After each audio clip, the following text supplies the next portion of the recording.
See, Bonjour will get you to Indigenous cause. My name is Heart Warrior, and this is Grandma's Opinion. Um, First, I want to start out by telling you a little story about this time I met this cockroach and cut a deal with him. And, well, I was in college, and I used to cram the night before tests, and I was cramming. It was like 3 o'clock in the morning. It was really quiet and still. And I was hunched over my book like this. All of a sudden, this cockroach comes tromping across the page, and I went like this, and the cockroach went. We scared each other. We both jumped back.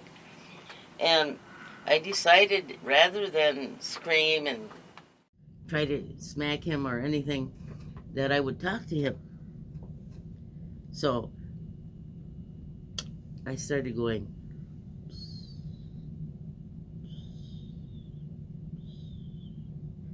and sending him ideas, And I said, you're just a little bitty cockroach, and I'll cut a deal with you. I'm going to take all the crumbs from my kitchen and put them on the corner, on the counter there. The counter was right there. And I'll leave it for you every night. Because you're small, and I know you don't eat that much compared to what we eat. And if you do me one favor, don't come out when the light is on. When it gets dark, then you and your buddies can come out. So the cockroach was like, with his antennas, he was flagging like they do on ships. He was flagging with his antennas like he was talking back at me. And so then he scooched himself all up. It's almost like he straightened up his chest and stuff. And he went walking off the table, down the table legs, onto the floor, up the counter, up the wall where I had just put brand new wallpaper. And he went up the wall, and he already had a door between the two parts where the wallpaper overlaps like this when you put it on, and he had a little door in there, and he went in there. So I thought, wow, he already has a door in my new wallpaper. And anyway, so then after that, I never seen him around, and I always faithfully put all the food, the crumbs from when we were cooking and stuff, on the corner of the counter, and every morning it would be gone. And so, then time went by, a month and a half or so went by, and all of a sudden there was a knock on my door, and it was a guy, and he had big tanks, and he had gas mask, and this building there's like 4 units on the side I was on this side of the street. Then it turned the corner and went down. There was about way more units there, maybe 12 units or so, and it was all had cockroach problems, he said.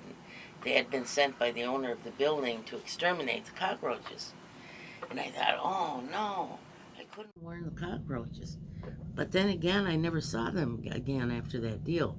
They would just come and pick up the food at night. So I never saw any cockroaches. And so then he said, cover your dishes and take any food out or get it in the refrigerator, prepare, and then you have to leave for 4 hours, and then you can come back. So I did that. I put things away, and then I left for 4 hours and came back.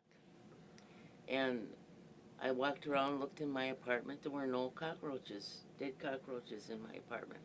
So I went across the hall and knocked on my neighbor's door to see how he was doing. And when he opened the door, he had been sweeping his floor, and he was sweeping tons and tons of cockroaches up into a dustpan. They were laying all over the place. And then, anyway, so my point is about this story is, well, there's a couple points. Actually, you can communicate with the creatures, but you have to get their attention, because sometimes you can't get their attention because they're in their own little world their own little reality, like people in the city. Everybody's going about their business and they're in that reality. And no other reality can cut in there. And critters are the same way, you know, they have their business and they go about doing their thing. And so sometimes there'll come a moment when your realities clash with each other and you're aware of each other. Oh, who's that? You know. And anyway, so I wanted to make that point. And the other point is that this cockroach kept his word, and I kept my word. We had cut a deal. I'll do this if you do that type of deal. That's the kind of thing Trump does. He goes out with foreign countries and he makes deals for our benefit of our country. And they have to get benefited too in some way. So that you make a trade, you cut a deal with each other. And you have to keep your word. And the cockroach kept his word and I kept my word. And so it worked out pretty good. Until this third event transpired that nobody knew about, and then that kind of happened. But I just wanted to make that point. So part of the executive branch is authority. Each branch of government has its own authority and its own business it's supposed to be conducting. And one branch can't try to override another branch. They're supposed to have be equal. And the one branch that is considered the most dangerous of the three branches is the legislative, because they can overshoot their commission and try to take more. And so the president has the veto power, and that's supposed to keep the legislative branch in check. That's the one power he has to be able to do that. And anyhow, so that's what we see now is really a big misstep going on in the legislative branch. What we're seeing play out before our eyes. Anyway, so I thought I would just show that the three branches of government, they have a deal, you know. Each branch is to conduct certain things and do certain things and not overstep that. And they have to keep their word to each other, and they have to all be working for the United States and nobody else, and not for themselves. So, and part of the executive branch is to protect the United States, protect the people's rights. So that's all I was going to say about that right now. Another issue that I wanted to talk about was about women and what's going on here. You know, women's natural role. But that's a big topic. And it's really involved also.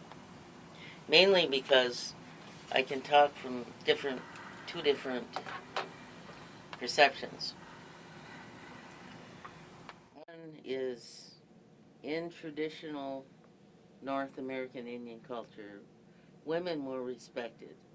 Women were considered to be a little bit more spiritual than men because they bring in new life.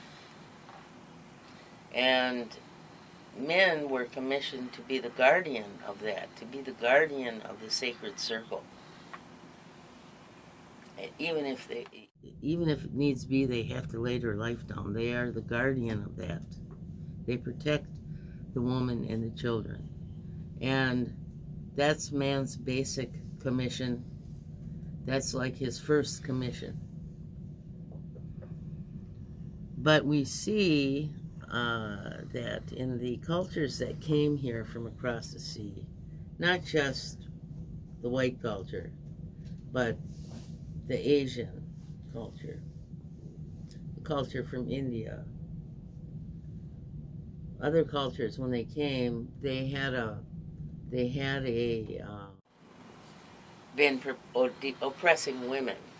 They had been using women and abusing them. And we see this going on today. Now, I think a good example of that is the Game of Thrones. The Game of Thrones, they had 8 seasons, was an interesting story line, and it was supposed to be based on English history. A lot of the things that happened in the Game of Thrones were supposed to have really happened in different situations in England. And so, but then again, it was all smushed together in different ways. And of course, the author was creative with it, and it wasn't like totally accurate as far as history goes. It was just that situations were lifted from actual events in history. Anyway, so in the Game of Thrones, you see what you would think would be strong female characters. And yet, at the end of the Game of Thrones, the only women that survived without being molested were those that acted like men. One became an assassin. See, it's been a while since I saw that movie, but the surviving women at the end, and Daenerys, the one that was favored to transform the whole thing, gets murdered by a guy that supposedly loved her. Anyway,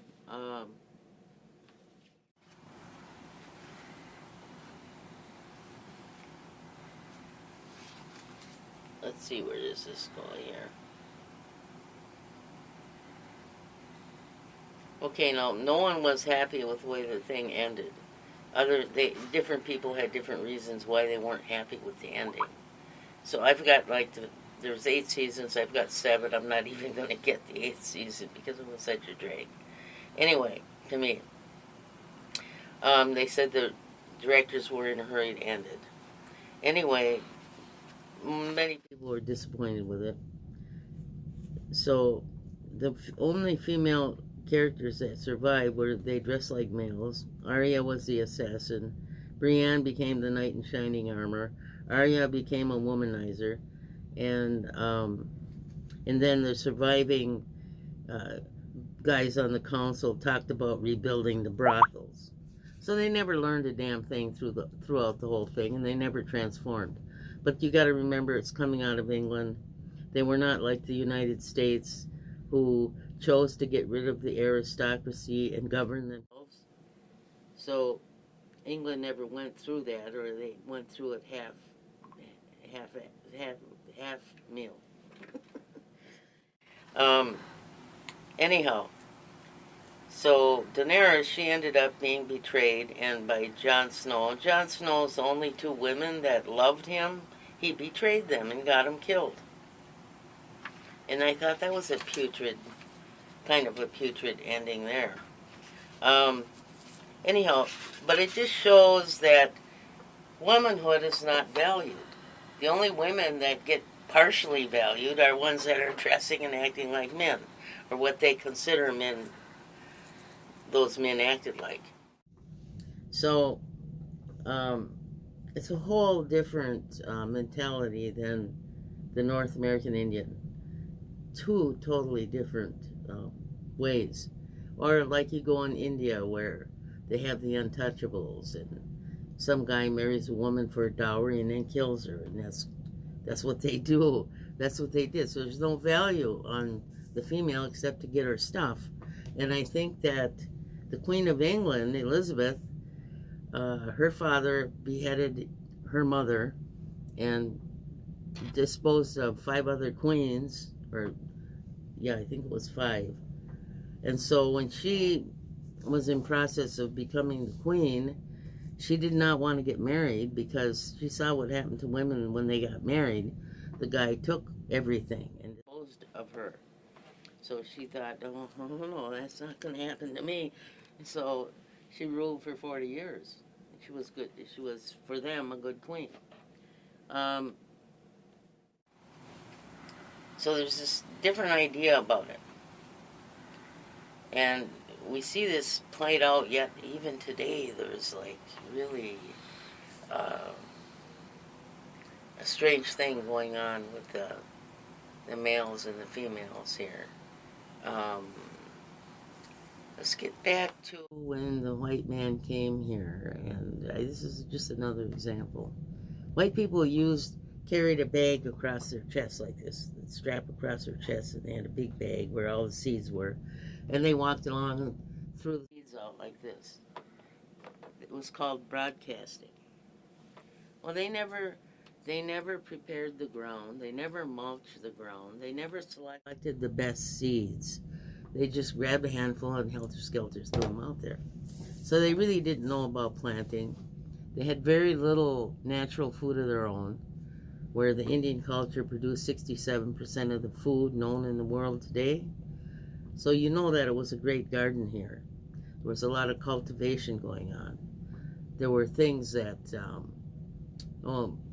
I remember the trees. If you look in the 30s photographs, say the 1930s, the butt of a tree laying down that had log is laying down, and you'll see a picture of a man, this round, huge butt of the tree, and the man is only about this tall next to it. This is how tall and big these trees were. Huge, big, beautiful trees.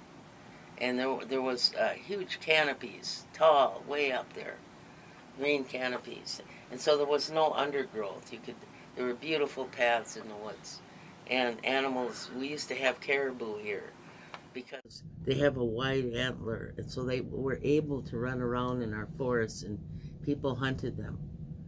But then once the white man came and logged everything, and then you get this scrubby stuff coming up, and bushes and weeds and all this other stuff coming up, and trees that are almost growing on top of each other, little short trees.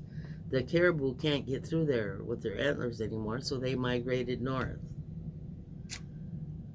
So the white man would come and look at the forest, and he would go, "Oh man, look at that lumber. I can make a lot of money on this. I'll be rich." He doesn't see that this tree has a huge village of herbs around it, of many different kinds.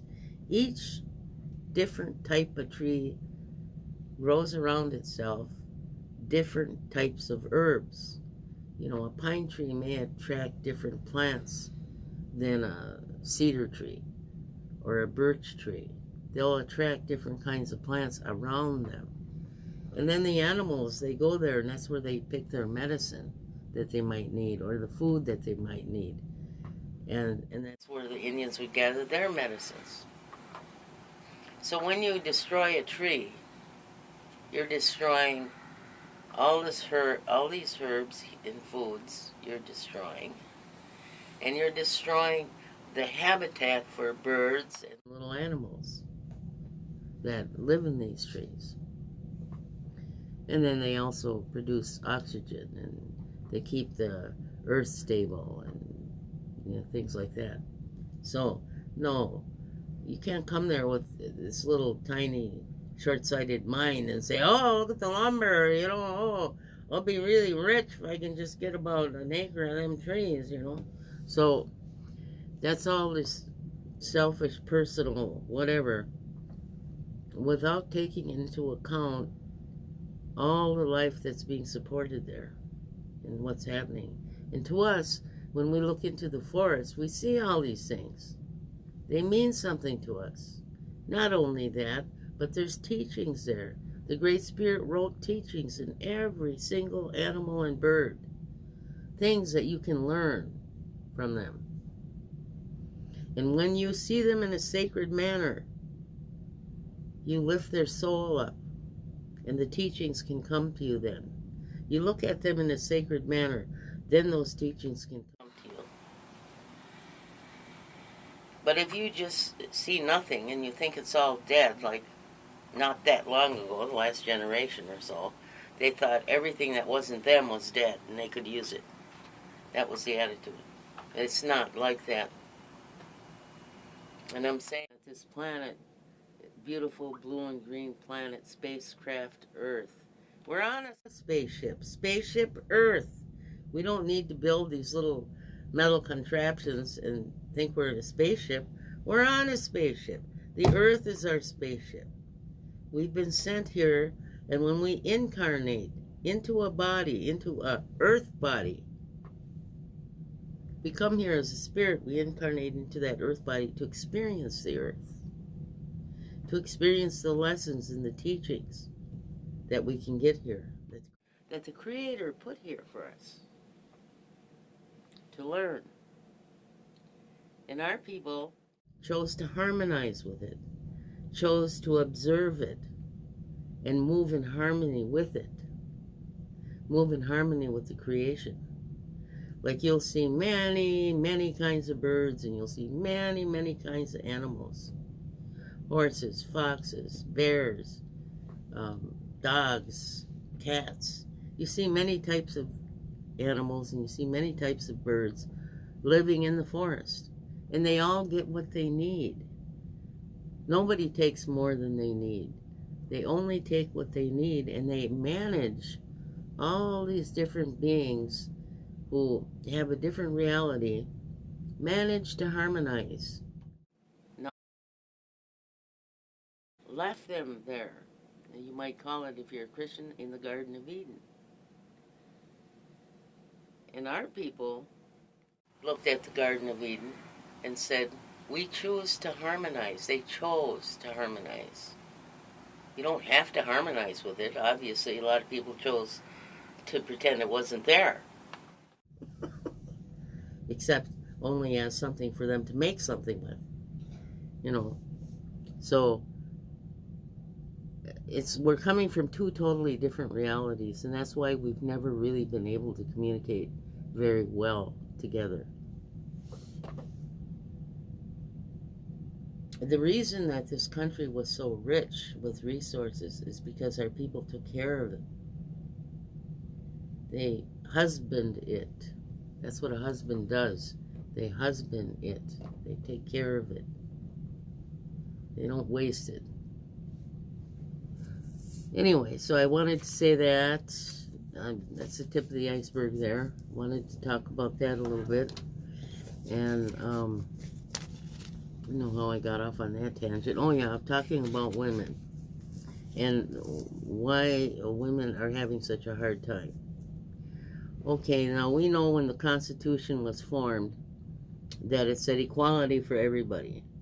Except women. They weren't allowed to vote. Minorities weren't allowed to vote. So it was really, when it started out, equality for men.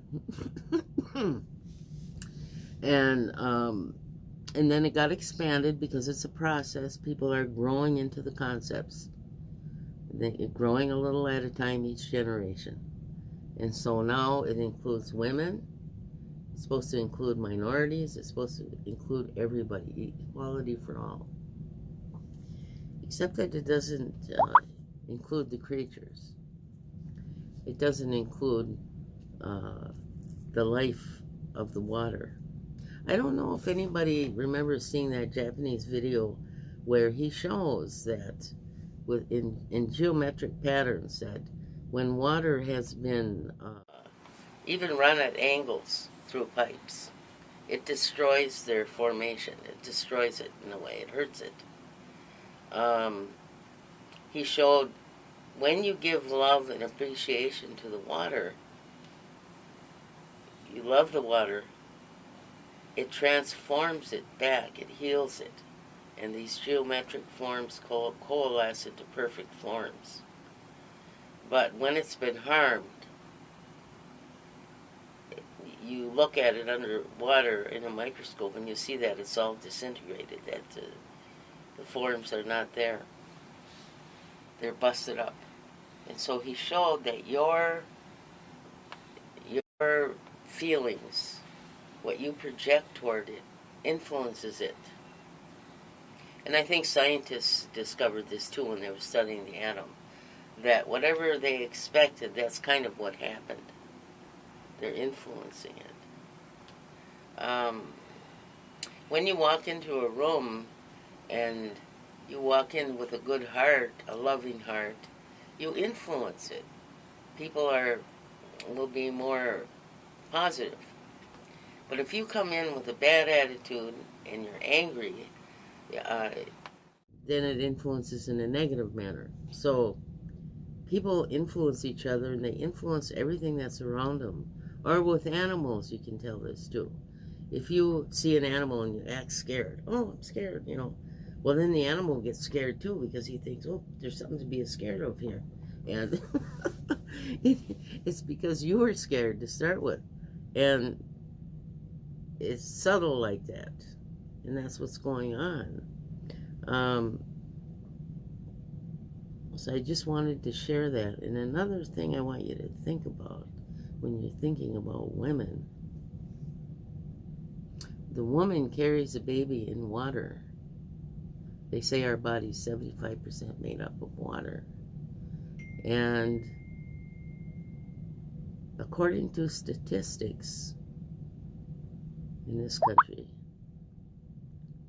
men are more likely to beat up women when they're pregnant than at any other time.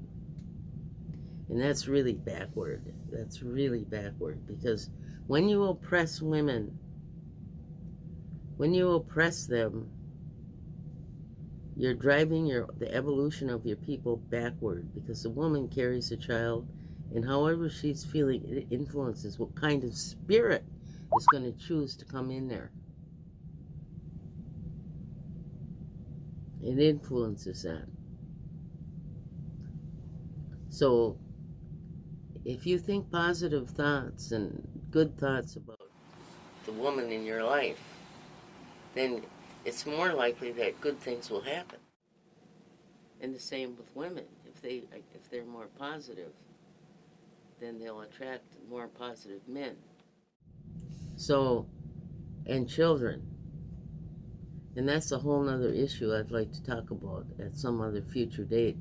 Talk about having children. I suppose I could mention a little bit right now. Okay, so when people came here, they were broadcasting seeds. They didn't know how to select good seeds. They didn't know how to prepare the ground and mulch the soil and all this, and then come back and take time to water everything. They didn't know that. They just broadcasted it out there and let what happened happen. So they learned how to garden from the Indians, and the Indians were great gardeners. Like I said, they produce 67% of the food eaten in the world today. So the same when you have a baby. When you have a baby, you get married and you're going to raise a family. The man is supposed to guard that woman while she's pregnant, because any outside influences that are harmful to her, he has to keep that away from her and make her feel protected. And that will bring in a really good kid. So on the abortion issue, if you've got a woman whose man is not there, or he's beating her up or whatever, the situation is not correct. Maybe she's a prostitute. She doesn't want kids. She's very shallow and just wants to play. Whatever reason they go in for, or maybe she has a family. She already has a baby, and the family will bring, another baby will bring too much hardship on the family. So they wait. Well, we'll abort this one, and then a few years later, then it'll get born. So you want to attract at birth a good spirit, and you do that by having a good environment. You don't just helter-skelter bring them in. And now men are demanding this. You got the far right demanding that the minute the egg meets the sperm, it meets the egg, there's a living being and we cannot abort it. And then you got, on the other hand, the liberals. Well, right after it's born, even if the mother doesn't want it, we got to kill the baby. Both of those are just ridiculous, And because earth, and you're taking an earthen body, when your spirit incarnates upon the earth, and it puts on an earthen shield, while it's here. Like if you were going to incarnate on Uranus, you'd get a whole different kind of body, not this kind of body. You'd never survive there. Your spirit is incarnating there for a purpose, to learn things.